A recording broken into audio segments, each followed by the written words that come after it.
Today, rising interest rates and macro volatility are set against a backdrop of continued strength in operating fundamentals in most logistics real estate markets around the globe.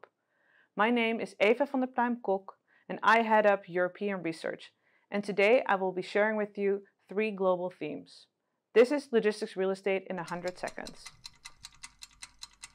First, while capital markets deteriorated, operating conditions were healthy. Occupier demand is holding strong, in line with new supply in most markets. Vacancy rates remain at record low levels in most markets, 3.1% in the US and 2.4% in Europe. Starts are expected to soften in the next few quarters, as it already has in Europe, driven by the rising cost of capital, offsetting softening of cyclical demand. Operating conditions and proprietary indicators still suggest further rent growth in the near term, but momentum is expected to cool. Second, values are down in the third quarter despite rent growth.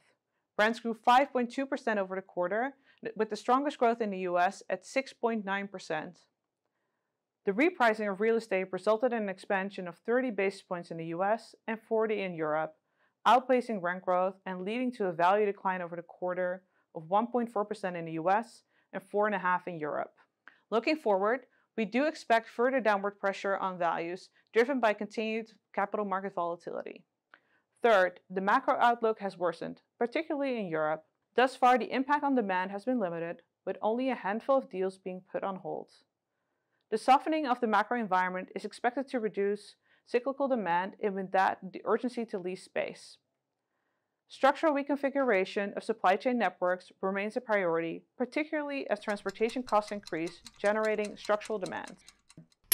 And that's a wrap on logistics real estate in 100 seconds. For more details, including recently released reports examining inventory and e-commerce patterns, please visit the Global Insights section of Prologis.com. Thank you.